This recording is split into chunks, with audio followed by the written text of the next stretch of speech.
they're not even claiming to tackle the daunting topic of suffering fully, but at least a little bit to appreciate. The reason why it's important to tackle the topic is because suffering may sound like a scary, looming, large word, but everything that goes wrong is some level of suffering.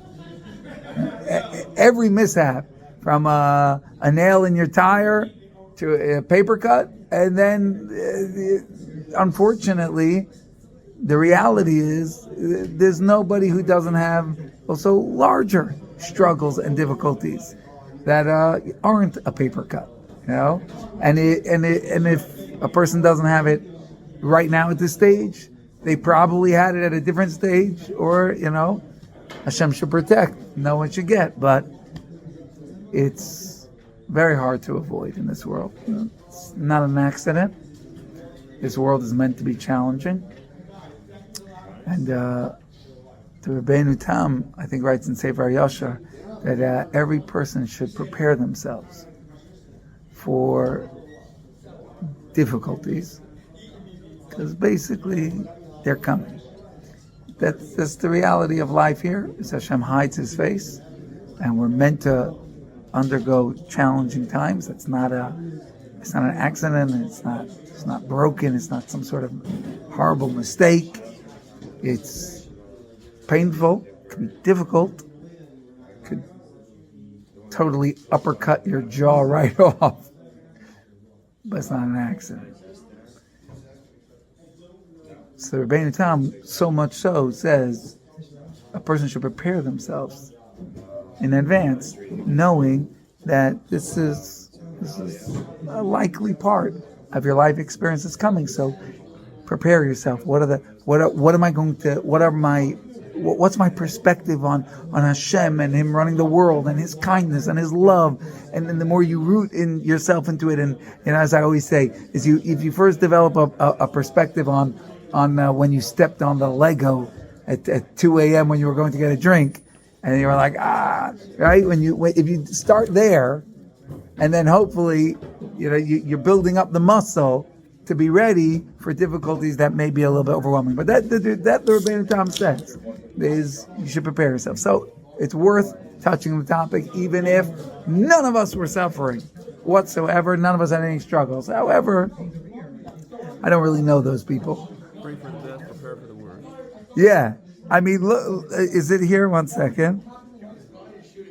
Yeah, if you look at the second piece here, it's worth reading just as a way of introduction. I just took a few pieces. There are a few more pieces, but I took the ones that I really wanted to cover. On the second piece here, my grandfather writes, Le'elu shemitztarim al ma sheyesh lahem tzoros udechukim hein begashmis ve'hen beruchnis. Those who are in pain over the fact that they have difficulties in physicality, physical needs, or spiritual difficulties, right? Because you could have that too. You could find yourself disconnected, struggling under the threat of the evil inclination dragging you away. There's plenty of suffering that can happen spiritually. He says, but those who are in pain, not in pain because of the suffering, they're in pain over the fact that they are struggling and having a difficulty. Why? Why can't I just pay my bills? Why? Why does it have to be? You go to the doctors. It's something. Why? Why can't I just leave me alone? So that he says, he said jokingly, the only people who don't have difficulties are the chukim heim hamesim. They're the dead people. The only people who don't have problems are dead people. As somebody once said, and he said, so you're getting older. He said, well, short beats the alternative. Right? So you have difficulties. All right, short beats the alternative. In a certain way, in a certain sense, difficulties are a sign of life. It's the reality of life. So what are... I'm getting old, exactly. It's not a joke. That was my grandfather's line. He said, "Yeah, the only people," and I actually heard him say it on a recording. He was asking a bunch of college kids, "Ask me your questions. What's bothering you?" So they were all so hesitant. They're not religious. They didn't want to pose like, "Here's this rabbi coming in. What's the problems? I have problems." Yeah. What's your problem? So he said to them, "Come on, guys. Everyone has problems." He said, "The only people without problems are the dead people."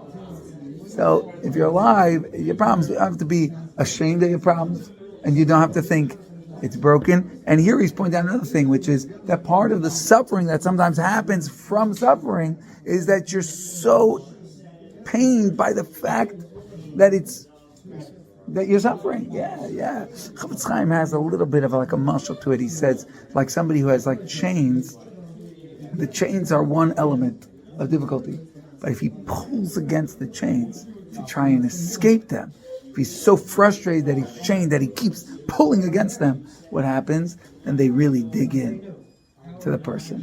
And is that itself, like by fighting and not thinking that it's some sort of horrible mistake. And I gotta get rid of these, what's going on? Why is my life going? That itself can be sometimes even worse pain than the pain itself, depending on what person's going through.